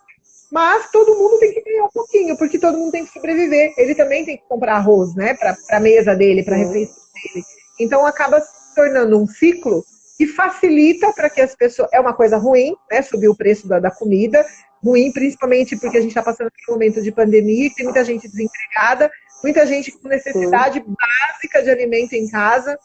Porém, por outro lado, as pessoas acabam compreendendo, expande a mente, né? A pessoa acaba compreendendo e pensando fora da caixa também um pouco, né? Até eu quero deixar a pergunta aqui pra gente, né? Tem pessoas aqui que eu não sei quem são as pessoas que estão nos acompanhando, por exemplo, a Fabiana, que mandou um comentário interessante. A Fabiana é uma querida, abraço, Fabiana. Faz tempo que a gente não se encontra. Além das questões ambientais, influenciando a produção, né? Ainda tem isso. Sim. A questão do... É o risco, investimento de risco. O agronegócio é investimento de muito risco, né? Exato, né? A gente passou alguns meses, um mês mais ou menos, um mês e meio atrás, a questão dos gafanhotos no sul, aquele medo, será que vai vir, será que vai atrapalhar a produção, será que não vai? No fim, graças a Deus, não atrapalhou, mas aí teve a chuva, teve furacão, né? Então tem toda uma situação que, coitado dos produtores. 2020 não tá fácil, não. 2020 não é para amadores. Graças a Deus, estamos em setembro, daqui a pouco está passando, se Deus quiser, e estamos vencendo, estamos aqui, firme, forte, saudável, graças a Deus. Glória a Deus. E deixar aqui para todo mundo aqui a pergunta, né, que eu fiquei curiosa, para saber se na sua cidade, né, qual cidade que as pessoas que estão nos assistindo, elas moram, né, e se a pessoa já percebeu essa alta do aumento no supermercado. Porque eu também vi que tem pessoas que não viram essa alta no supermercado, não perceberam. Nós percebemos, eu estou em Sorocaba, aqui nós já percebemos. Você fica onde, Eveline? Eu estou em Campinas. Você tá quase minha vizinha. O que você percebeu por aí? Você notou a alta dos alimentos ou não? Eu fui acompanhar alguns indicadores, né, para fazer o vídeo esses dias, e foi aí que eu percebi, porque se eu te falar que eu sou a pessoa que faz a compra do supermercado, eu tô mentindo. Mas, enfim, eu acompanhei, a hora que vi toda a movimentação, né, o pessoal reclamando, eu senti que realmente, pelos gráficos, o arroz subiu 40%, né? Acho que de janeiro até agora, o leite também vem subindo. Mas, sim, teve um aumento, teve um reajuste. Como eu falei no vídeo também, né? A gente não consegue culpar o produtor isoladamente, porque nós temos os outros elos da cadeia, né? Que também estão ligados. Você lembra no começo da pandemia, quando tudo aumentou, quarentena, os alimentos foram lá nas alturas, porque as pessoas saíram para comprar loucamente alimentos, achando que os mercados iam fechar, enfim. Depois que, com isso, né, por exemplo, o preço do leite aumentou na gôndola. Só que alguns varejistas fizeram? Eles colocaram anúncios nas gôndolas falando que o preço do produtor tinha aumentado. Só que era mentira. Então, o que a Abraleite fez? A Abraleite foi lá e notificou, né, pediu para a organização de supermercados, enfim, não sei como funciona esse processo, mas teve uma notificação para esses supermercados se retratarem. Porque o preço do leite não tinha aumentado para o produtor, tinha só aumentado no supermercado ou no laticínio. Então, assim, você tem que esclarecer isso. Nós não estamos ganhando dinheiro, nós não estamos fazendo o consumidor nessa fase drástica, né? Todo mundo no começo de quarentena, nós não somos culpados pelo aumento, não. Os culpados são vocês, e vocês vão ter que tratar isso dessa forma. Não joga a culpa na gente, não. Porque estava todo mundo reclamando do preço do leite, quem estava ganhando, na verdade, era laticínio e varejista. Então, assim, tem toda a cadeia envolvida, é complexo. É complexo, e a população, assim, até a conseguir compreender, porque, olha só, né, uma empresa super séria, que é um supermercado, geralmente o supermercado é uma rede, tem várias cidades, está aí disseminando um mito, uma fake news aí, né, culpando o coitado do produtor, que muitas vezes o consumidor não sabe que o produtor mesmo ganha pouquíssimo na produção do leite dele. Eu digo As isso margens são pequenas, gente. Não se iludam achando que o produtor é rico. A Anitta gravou um vídeo uma vez falando assim, que algum amigo dela queria ser pecuarista de leite, né? Queria produzir gado de leite, enfim. E aí ela falou assim pra ele, então você vai ser muito rico. Eu assisti aquilo e falei assim, nossa, que bom pra ele, né? Porque eu conheço vários pecuaristas, né? Produtores de gado de leite, que não são ricos, eles passam aperto na atividade, né? Porque não é assim como as pessoas pensam, né? Digo isso por experiência própria também, porque eu tenho um tio que é produtor de leite em Minas, no sul de Minas. E pequeno produtor, bem pequeno, deve ter, sei lá, 10 vacas, bem, bem pequeno mesmo. E o dia que ele me contou que ele estava vendendo o leite que ele produz na feira por R$ 1 o litro, eu fiquei assim, vontade de abraçar ele e falar, tio, vem cá, deixa eu te dar um abraço. Porque, gente do céu, é um trabalho assim tão suado, tão difícil, tão complexo. Bom dia! Para vender o litro a R$ 1 o litro. Isso no ano passado que eu conversei com ele, que foi a última vez que eu estive em Minas. E eu fico imaginando, né, depois ele foi falando para mim dos custos dele, né? Esse R$ 1, se for ver o quanto ele tem de lucro nesse R$ 1, é centavo. Não paga. Não paga então, todas as assim, vezes. É triste os mitos aí do supermercado, né, colocando essa questão que era do produtor, porque coitado do produtor, tá lá suando lá a camisa lá para ganhar centavos e levando uma culpa que ele nem tá sabendo muitas vezes, né? Que às vezes ele nem tá indo. Muita gente saiu da atividade, Luciane, do leite, especificamente falando aqui, porque quem não conseguiu fazer conta, quebrou. Porque a margem é muito pequena. Muito pequena. Quem não conseguiu fazer a conta e não conseguiu acompanhar e na ponta do lápis o que estava gastando de insumo e o que estava produzindo, quebrou. Realmente. E ainda tem infelizmente. E ainda tem a questão que a precificação é por praça, né? Então tem, por exemplo, no estado de São Paulo é um preço, em Minas Gerais é outro preço, no Paraná é outro preço. E as pessoas, se a pessoa parar para estudar e para analisar, ela fica louca, ela começa a chorar, porque realmente é muito difícil mesmo a situação e acreditar e disseminar um mito aí, uma mentira, né? Vamos dizer até uma palavra bem grosseira, porque é a realidade. Uma mentira dessa é até criminoso, né? Porque é complicado, né? Bem, bastante complicado. E assim, cai aí já numa próxima questão que eu tinha colocado, já partindo para a nossa conclusão, sobre o papel social do influenciador, né, Eveline? Que acaba trazendo para a sociedade informações que são de extrema importância, né, nesses esclarecimentos de mito, né? Eu queria ver assim com você, como que você visualiza esse desempenho do papel do influenciador, tanto do agro, como geral, eu acho até mesmo que os macro-influenciadores, os nano-influenciadores, para contribuir com a verdade da população, né, com o conhecimento, com a informação, e desmistificando os mitos do agronegócio, né, como o vilão do desmatamento, da poluição, do hormônio do frango e de tudo mais. Como que você vê a importância do agroinfluenciador, né, nesse sentido? Hoje a gente tem vários segmentos, né, de agroinfluenciadores. Tem aqueles que falam com o pecuarista, tem aqueles que falam com o produtor rural, tem aqueles que falam que tem um público-alvo mais voltado para jovens do agro, e tem o pessoal que quer falar para fora, né? Eu acho que, assim, a gente tem que esclarecer de todas as formas, né? Quem quiser esclarecer e quiser procurar conteúdo, o Prioagro tem um monte. E quiser propagar, fique à vontade de compartilhar meus vídeos também. Mas, assim, eu acho que é a responsabilidade de todo mundo do agro, né? Propagar a verdade, né? Sobre o que vem acontecendo dentro da porteira.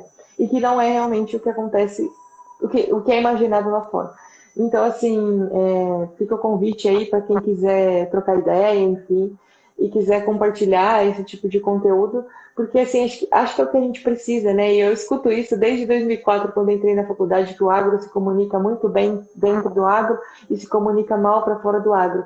E eu, sinceramente, com o Prioagro, e ninguém nunca fez nada, né, para melhorar isso, enfim, porque todo mundo tem o público-alvo como produtor. Eu tenho um produto que eu quero vender, então meu marketing é para persuadir o meu cliente. né? Atingir o meu cliente, enfim.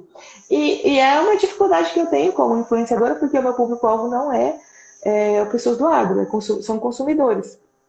Então, as empresas do agro, elas não querem investir dinheiro numa pessoa que não fala com o público delas. Né? Então, assim, eu tenho que buscar patrocínio, apoio de pessoas, talvez que sejam fora do agro, que queiram trazer o produto delas para ser divulgado no prioridade. Enfim. E assim, acho que essa é a responsabilidade de todo mundo, né? Conteúdo de qualidade e verdade. Né? A gente tem que ter verdade aí no que a gente diz. Eu tenho muita verdade, acho que esse é o caminho, né? Não querer esconder nada e querer sempre propagar aí informação de qualidade. Perfeito. E assim, até é interessante a gente até amarrar aí um gancho legal, bacana, que muitos dos influenciadores dos nano e dos macro, que são os gigantes, eles às vezes têm parceria, às vezes, não sempre, né? Tem parcerias com marcas. E para fortalecer e reforçar essas parcerias com marcas, às vezes eles levam informação totalmente incoerente, né, com a realidade. Isso é uma coisa bem complicada, né? Despertar na população, até coloquei assim, a consciência de desafiar essas verdades trazidas aí, nessas informações trazidas pelos macro e pelos nano-influenciadores, que muitas vezes existe um interesse por trás daquela informação, né? Então traz aí uma informação totalmente fora da realidade aí para reforçar a parceria da pessoa, né? Inclusive documentários aí de Netflix que o pessoal assiste Para de Comer Carne são patrocinados por empresas de produtos plant-based. Isso é conhecido das pessoas já, mas isso ainda influencia muita gente a parar de comer carne. Exatamente. E agora, é propaganda, é publicidade. E agora no mundo das hashtags, né, os marketings eles estão ficando cada vez mais fortes, né? E as pessoas não indo atrás da informação, acaba comprando as ideias que estão ali. Até você citou a Anitta, né? A Anitta, sem desmerecer o profissional dela, lá do profissional que ela, né, batalhou e tudo mais para chegar onde chegou e com mérito profissional. Mas ela foi realmente muito infeliz nessa colocação do agronegócio. Eu assisti ao story dela, que ela falou que ela não sabia que a vaca, para ela produzir leite, ela tinha que ter bezerro, ela tinha que ter um bezerrinho para ela produzir leite. Não, ela falou que a vaca tinha que estar grávida para produzir leite. Lembra? Gente do céu, tem milhões de pessoas assistindo isso. Sabe, gente, que irresponsabilidade, né? Uma irresponsabilidade. Foi muito infeliz a colocação dela mesmo, então ela virou meio que um clássico aí para citar os mitos, né? Por conta da infelicidade. São várias. Ela solta várias. Acho que ela tá ganhando engajamento com isso porque o pessoal do agro tá ficando revoltado. E aí ela começou a falar cada vez mais. E isso gera engajamento para ela, que é o que ela quer, né? Então quando ela fala mal do agro, inclusive as pessoas do agro compartilham ela falando mal do agro. Então, assim, eu recebo. Assim, ridículo, porque você vê uma pessoa falando mal do seu negócio e você compartilha aquilo. Qual que é o bom senso, né, que existe nisso? Nenhum. Eu acho que a gente eu sempre falo, se você receber algum vídeo, por favor, não compartilha, né? Assista e esclareça que não é bem assim. Perfeito. Onde, né, porque assim, a gente recebe, né? Eu também recebo, às vezes, em alguns grupos.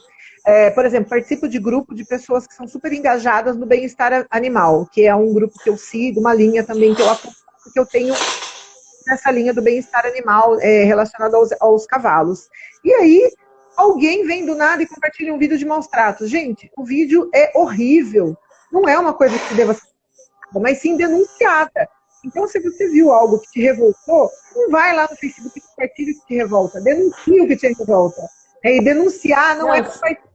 Né? Compartilhar, você está dando isso. Né? Não, e se eu vejo algum perfil de agro compartilhando, eu vou lá e falo. Eu falo, Fera, o que você está ganhando compartilhando isso? Me explica. Já dei várias broncas. Super errado. Bom, Eveline, eu assim tô super feliz com o nosso papo. Nossa, que bacana que foi. Quero deixar. Você já viu que se continuar, fica a tarde inteira, né? Se não tivesse que almoçar, porque já vou ficar com fome. E o nosso público também deve estar. Tem mito pra caramba pra gente esclarecer. Eu acho que rola a gente mais pra frente marcar um novo bate-bola aí pra gente bater esse papo. E eu queria deixar uma última pergunta, a gente final. O que você acredita que falta para o agronegócio se tornar um tema popular? como que a gente pode aí, como disse a minha amiga Vera Ondei, furar essa bolha, romper essa bolha e as pessoas compreenderem o agronegócio de uma forma mais popularizada? O que você acha que falta na sua experiência aí com o Priori Agro? A gente não está na mídia popular, né? O único canal de agro que tem, o único programa de agro que tem em emissora de comunicação popular é o Globo Rural, né? Tem alguns outras emissoras que têm alguns programas, né, voltados para agro, mas o mais famoso, querendo ou não, é o Globo Rural. Então, assim, vamos colocar isso não uma grade de programação agro. A minha sugestão não é essa. A minha sugestão é, por exemplo, entrar no encontro da Fátima Bernardes conversando um pouco mais sobre agro. Perfeito. Ou então entrar porque agora não tem mais Ana Maria Braga, né? No programa da Kátia, né? É da Band, a Kátia ou da Record? Não me lembro. No programa da Kátia, que é um programa de dona de casa, aí vamos falar de agro, né? Vamos entrar num programa porque a dona de casa, ela tá... Ou então a gente faz uma parceria lá com aquela moça que cozinha, a Rita Lobo, no GNT. Vamos conversar sobre mitos de alimento, Rita Lobo. Bora? Né? Só que, o que acontece? Os temas são polêmicos e as emissoras não querem se envolver nisso. Porque todo mundo acredita ao contrário, né? Todo mundo tem aquilo consolidado com o contrário. Então, por que eles vão criar caso, vamos dizer, com o telespectador com assuntos polêmicos desse tipo? A missão está na nossa mão. Né? A missão está na nossa mão. Eu estou à disposição. Se alguém quiser, eu posso participar. Ótimo. Foi até legal você falar sobre isso, sobre abrir o assunto agro para programas mais populares, porque até vendendo um pouco, um pedaço do meu peixe aqui também, eu já consegui esse feitio, assim, eu vi que foi, assim, muito, muito legal. Alguns anos atrás, eu tenho um cliente que é uma associação de mulheres, né, com cavalos, manga larga, e eu consegui um programa no Esporte Espetacular da Globo, no domingo de manhã. Que legal! E foi uma corrida de motos contra cavalos, que na verdade é uma brincadeira, porque na prática um cavalo não vai ganhar de uma moto, é óbvio, né? Mas foi uma brincadeira que foi feita para estimular o conhecimento da funcionalidade do cavalo manga larga. E isso virou, eu consegui vender essa ideia para o esporte espetacular, vender assim no sentido de apresentar e eles acreditarem na ideia. E virou um produto muito legal. O Tandy teve lá na fazenda, foi lá perto na região de Ribeirão Preto. Foi muito legal. Então, realmente, abre a mente das pessoas para elas enxergarem, né, o agronegócio de uma forma diferente. Tá aí uma dica assim, sensacional. Popularizar. Estou à disposição. Então, já que você está à disposição, deixa para a gente aí a sua mensagem final. E como que a gente consegue te encontrar? Como que as pessoas te seguem? Onde as pessoas te encontram? Luciane, eu queria agradecer a oportunidade de estar aqui trocando essa ideia com você. Foi super bacana a nossa conversa. Vi que ficaríamos até amanhã proseando aqui, com né? Certeza. A prosa é boa, dura. Eu estou aí nas redes sociais. O Priori Agro é o perfil que eu conduzo aí com a intenção de desmistificar aí sobre o agronegócio e sobre os alimentos, tudo com base em referências científicas. Aí quem não segue aí, ó, já siga o Priori Agro, clica aqui em cima e já segue. E também estou no meu perfil pessoal, Eveline, que vou começar um projeto novo lá também. Oba! E isso, pode me mandar direct no Instagram, que eu respondo, tanto no Prioriagro quanto no meu pessoal, para a gente conversar. Tem um e-mail também do Prioriagro, quem quiser mandar algum documento, alguma coisa assim, me chama no direct que eu envio o e-mail e a gente vai conversando por lá também. E estou à disposição aí para o que precisarem, dúvidas, muita gente me pergunta várias coisas, enfim.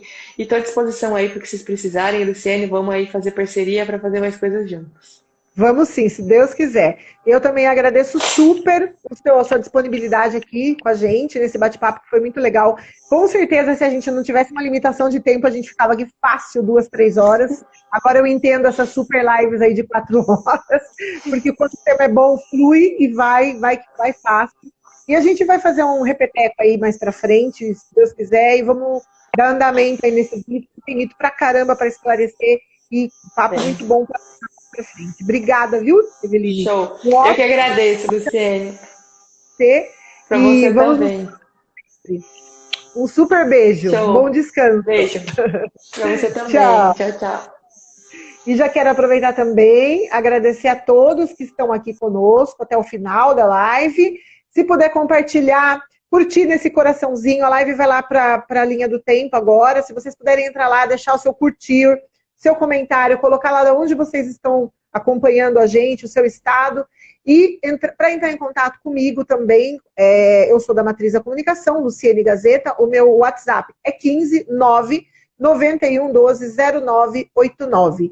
E também pode me procurar aqui pelo Instagram, Luciene Gazeta, Lu Gazeta, o meu usuário, e me mandar mensagem pelo direct também, ou da Matriz da Comunicação. Muito obrigada a todos que nos acompanharam. Não esquece de comentar e encaminhar para os seus contatos. Um abraço e um ótimo fim de semana a todos. E sábado que vem tem mais, às 11 horas.